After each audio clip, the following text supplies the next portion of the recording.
When my wife, Sarah, told me she wanted freedom instead of our marriage, I didn't argue.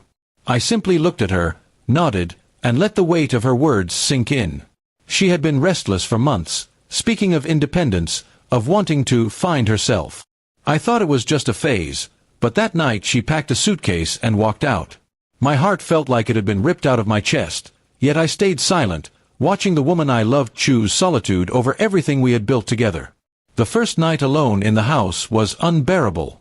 Her absence echoed in every corner, the empty spot on the bed, the quiet kitchen, the untouched coffee mug she used every morning. But I forced myself to stay strong. She wanted freedom, and who was I to hold her back? Still, the silence made me question everything.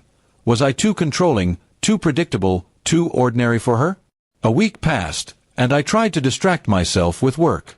Friends told me to move on, to accept her choice. Yet deep down, I knew Sarah hadn't thought it through. She had been chasing an idea, a fantasy that being free would solve her unhappiness. I expected a call eventually, but I promised myself I wouldn't beg. On the 7th day, my phone finally buzzed with her name on the screen. For a long moment, I hesitated. Part of me wanted to ignore it, to let her taste the consequences of her decision. But my heart still belonged to her, so I answered. Her voice was shaky, almost broken, as she asked, "Can we talk?" We met at a small cafe where we used to go during the early days of our relationship.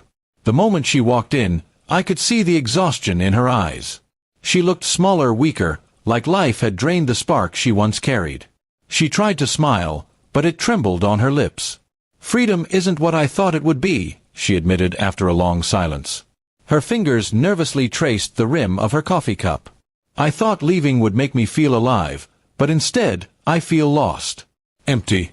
Like I gave up the one person who truly cared for me." Her words should have softened me, but I felt anger bubbling beneath the surface. Where was this realization when she was walking out the door with her suitcase? Where was this honesty when she chose herself over us? I wanted to scream, to remind her of the nights I lay awake alone, questioning my worth. But I stayed calm. "What did you expect to find out there?" I asked quietly. She looked away, ashamed. "I thought I'd find happiness, maybe excitement. Instead, I found loneliness. The friends I thought would support me disappeared. The freedom I wanted only feels like a cage now. I miss home. I miss you."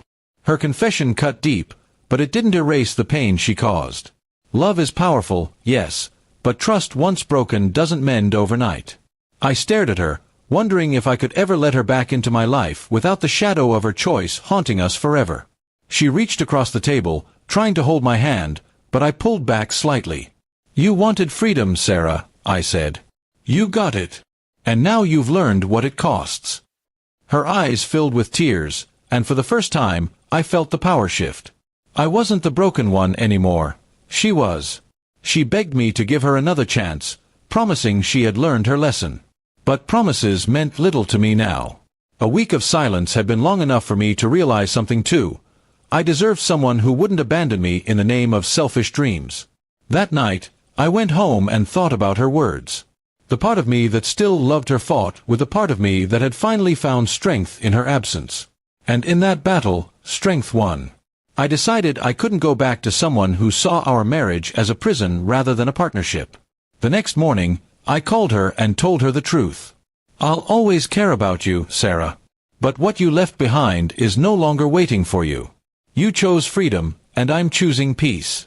We can't go back." The silence on the other end told me she understood. She cried, begged once more, but I didn't waver. For once, I chose myself, just as she had chosen herself a week earlier. The difference was, my choice wasn't about running away, it was about finally respecting my own worth. And so, the marriage ended not with her leaving me, but with me letting her go.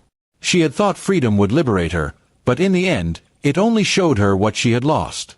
The truth hurt her more than she ever expected, and for me, it was the beginning of healing.